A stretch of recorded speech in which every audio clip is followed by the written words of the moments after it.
भाई साहब, आप फ्लाइट में सिर्फ चाय कॉफी देखते हैं, लेकिन कॉकपिट में कुछ और ही ड्रामा चल रहा है। एयर इंडिया के एक वायल लॉगबुक एंट्री ने इंटरनेट पर हंगामा मचा दिया है। उन्होंने अपने दस्तावेज में लिखा है कि उन्हें कॉकपिट में एक तिलचट्टा मिला, जिसे उन्होंने बाकायदा फांसी पर लटकाया था। सवाल यह है, यह कौन सा इंसाफ है? किसने दी सजा? और जज साहब इतने सख्त क्यों थे?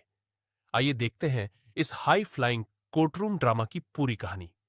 दोस्तों, ये कहानी है एक तिलछट्टे की, जिसका करियर उस ऊंचाई पर खत्म हुआ जहां उसका वजूद शुरू भी नहीं होना चाहिए था, यानी एयर इंडिया के कॉकपिट में।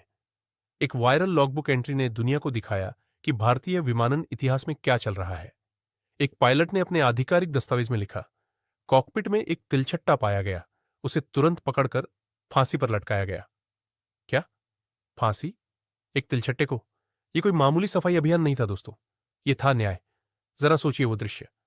कैप्टन साहिब, हमारे जज महाराजा ने तिलचट्टे को, जो शायद भूख में एक क्रम्ब ढूंढ रहा होगा, हिरासत में लिया। कैप्टन का सीधा फैसला था, यह राष्ट्रीय सुरक्षा का उल्लंघन है, यह फ्लाइंग क्लास में घुसपैठ का मामला है। तिलचट्टे ने शायद माफी मांगने की कोशिश की होगी, मगर 35,000 फीट ऊपर सिर्फ कैप्टन का कानून चलता है। कैप्टन ने एक धागा लिया, उसे तिलचट्टे के गले में डाला और उसे नेविगेशन पैनल के पास एक चेतावनी के तौर पर लटका दिया। फिर उन्होंने पूरी गंभीरता से, बिना किसी हिचकिचाहट के, यह सारा एग्जीक्यूशन लॉगबुक में दर्ज किया। जब यह एंट्री वायरल हुई तो इंटरनेट ने कहा, वाह, क्रू को 10 मिनट की देरी के लिए माफ नहीं करते, पर तिलचट्टे के खिलाफ पूरा फांसी का ट्रायल चला दिया।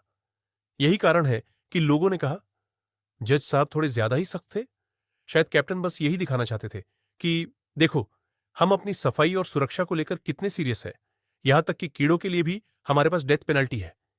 अगली बार जब आप किसी फ्लाइट में बैठे तो याद रखना, कॉकपिट में मिला तिलचट्टा अब सिर्फ एक कीड़ा नहीं है, वो एक शहीद है, जो हमें याद दिलाता है कि भारत में सरकारी लॉगबुक में भी पूरा एंटरटेनमेंट भरा पड़ा है।